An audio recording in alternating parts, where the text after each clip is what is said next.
नमस्ते बाल दोस्तों, कैसे हो? सुप्रभात। सुप्रभात टीचर।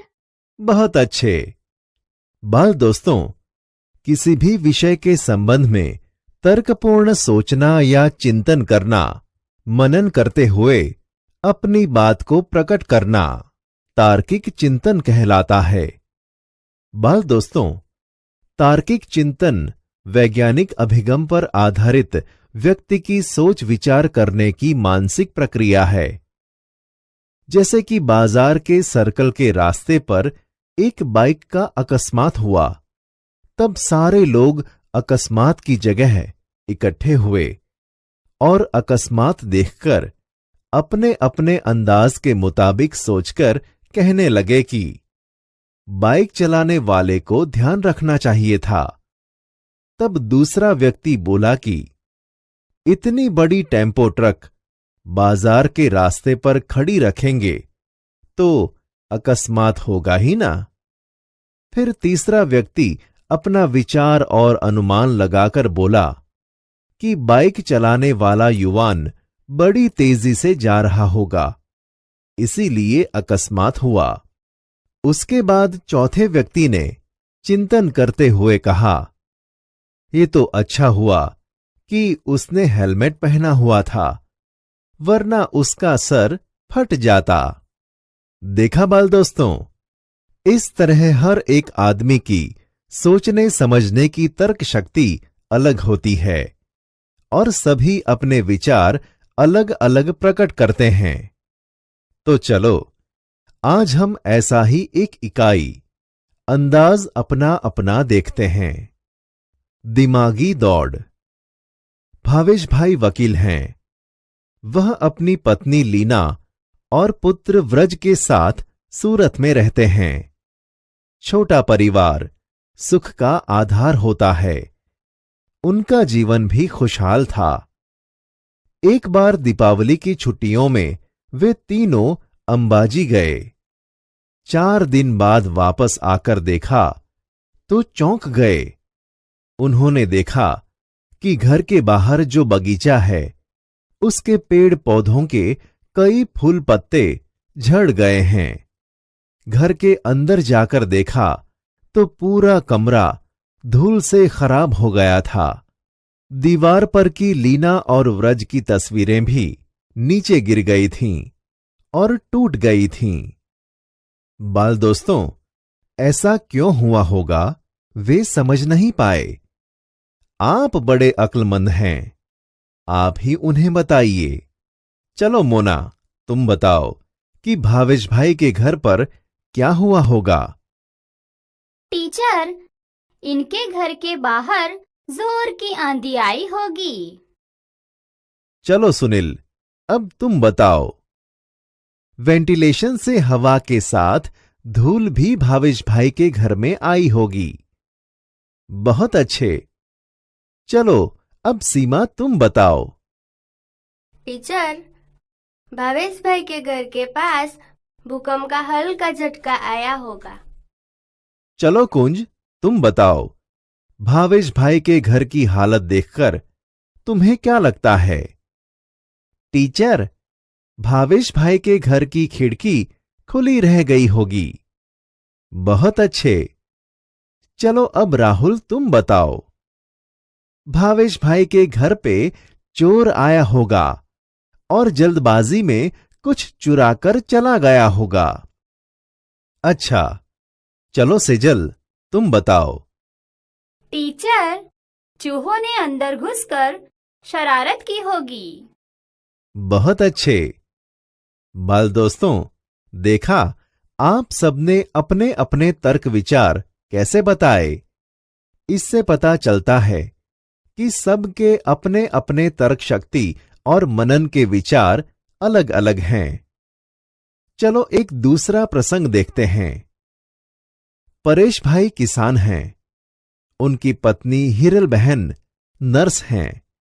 एक दिन सुबह सुबह हिरल बहन ने पानी के नल के नीचे जल्दबाजी में एक मटका रखा। बाद में नल चालू किया और रसोई घर में चाय बनाने चली गईं। चाय बनाने के बाद जब वापस आकर देखा तो मटका खाली था, उसमें पानी नहीं था। हीरल बहन अपने आप पर हंसने लगी। मेरे समझदार विद्यार्थी मित्रों, अब आप ही बताइए कि ऐसा क्यों हुआ होगा। चलो, एक एक छात्र खड़े होकर अपने विचार बताइए। टीचर, हीरल बहन के मटके में पानी नहीं आया क्योंकि नल में पानी बंद हो गया होगा। टीचर, हिरल बहन के मटके में दरार होगी। हीरल बहन के मटके के पैंदे में छेद होगा। टीचर, हिरल बहन ने मटका ठीक तरीके से नल के नीचे नहीं रखा होगा। हिरल बहन ने मटके पर गलती से ढक्कन रख दिया होगा। बहुत अच्छे। बाल दोस्तों, आपके तर्क करने के विचार कितने अलग हैं। आपको मजा आया ना उत्तर देने में? हाँ टीचर। अच्छा, तो चलो और एक प्रसंग देखते हैं। सेजल 2 गमले लाई। उनमें तुलसी के पौधे थे। दोनों पौधे लंबाई, चौड़ाई और ऊंचाई में एक समान ही थे। 1 महीने के बाद दूसरे गमले का पौधा बड़ा हो गया, जबकि पहले गमले का पौधा अब भी इतना ही था जितना 1 महीना पहले। मेरे प्यारे बाल दोस्तों, ऐसा कैसे हुआ होगा, आप ही बताइए। सेजल के पहले गमले का पौधा नहीं बढ़ा क्योंकि उसमें पानी की कमी रही होगी। सेजल के वह गमले का पौधा प्लास्टिक का या नकली होगा। टीचर, उस पौधे को जरूरी हवा और प्रकाश नहीं मिले होंगे। सेजल के पौधे को किसी ने काट दिया होगा। सेजल ने गमले में उचित खाद नहीं डाली होगी। वाह बाल दोस्तों, आप सबने सेजल के पहले गमले के पौधे के बारे में अपने मन के तर्क विचार अलग अलग तरीके से बताए। बहुत अच्छे बाल दोस्तों। चलो दूसरा एक प्रसंग देखते हैं। तर्क की लगाम, कल्पना के घोड़े। आप साइकिल पर स्कूल जा रहे हैं।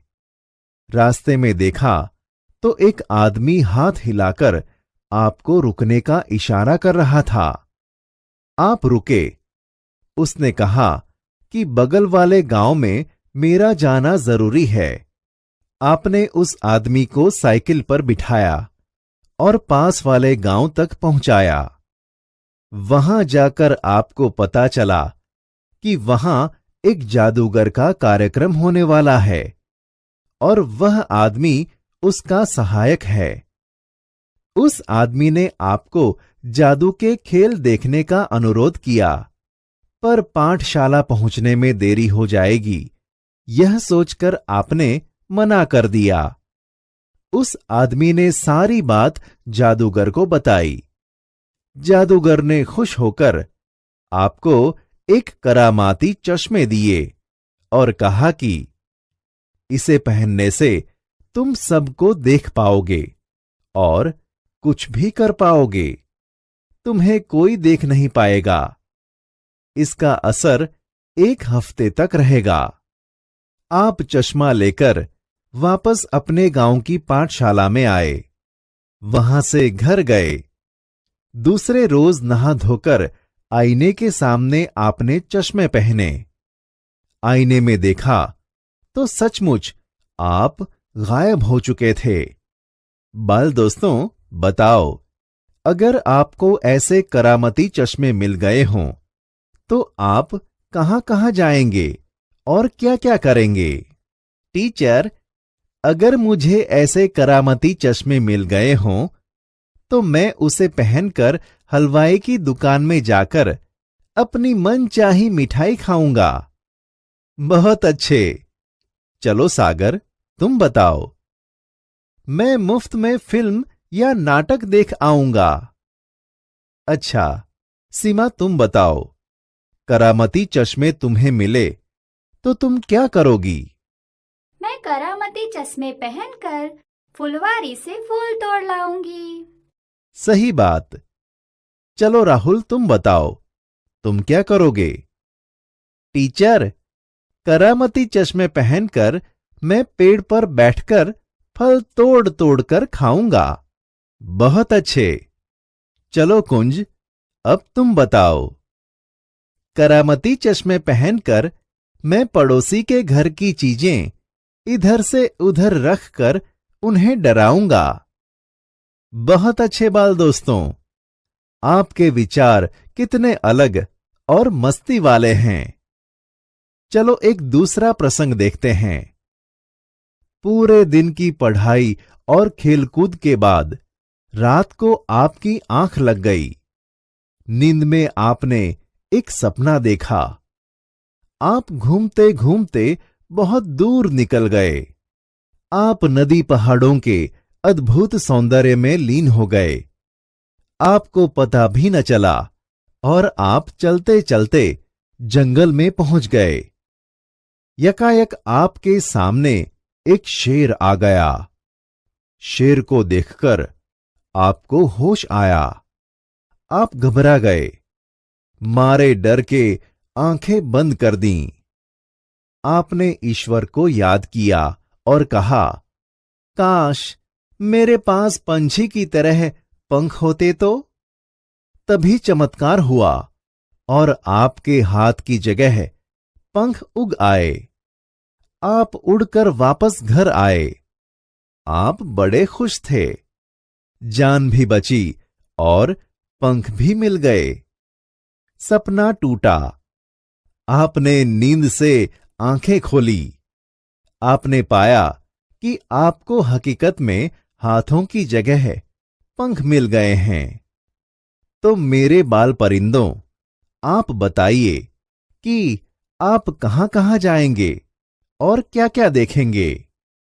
टीचर, मुझे हाथों की जगह पंख मिल जाए तो मैं आसमान में बादल के पास जाकर उन्हें नजदीक से देखूंगी। मुझे पंख मिल गए तो मैं पक्षियों से मित्रता करूंगा। अगर मुझे पंख मिल जाए तो मैं उड़कर बाजार से चीजें ले आऊंगी। टीचर, मैं पेड़ों पर बैठ के फल तोड़कर खाऊंगा। मुझे पंख मिल जाए तो मैं पहाड़ों पर जाकर आनंद मनाऊंगी।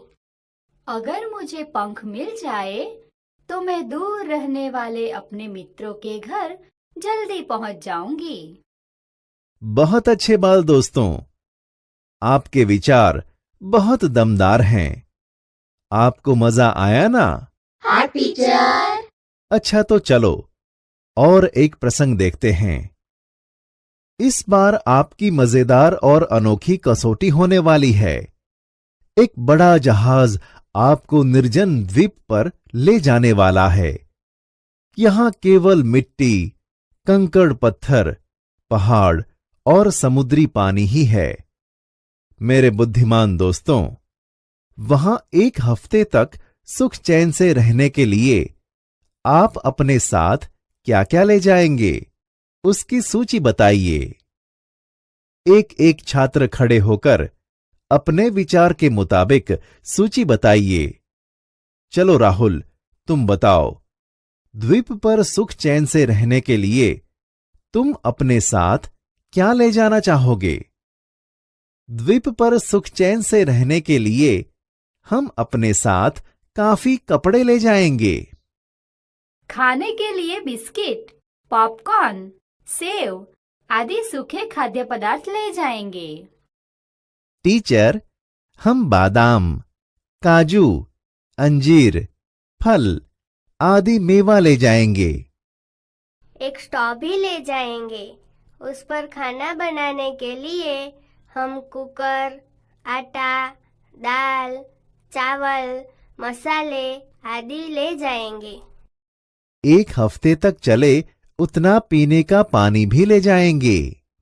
बहुत अच्छे। बाल दोस्तों, आप सबके विचार कितने मजेदार और अलग अलग हैं। आपको मजा आया ना? हाँ टीचर। हमें बहुत मजा आया। बहुत अच्छे। तो बाल दोस्तों, यदि आप गांव के सरपंच बने तो आप गांव के लिए क्या क्या करना चाहोगे?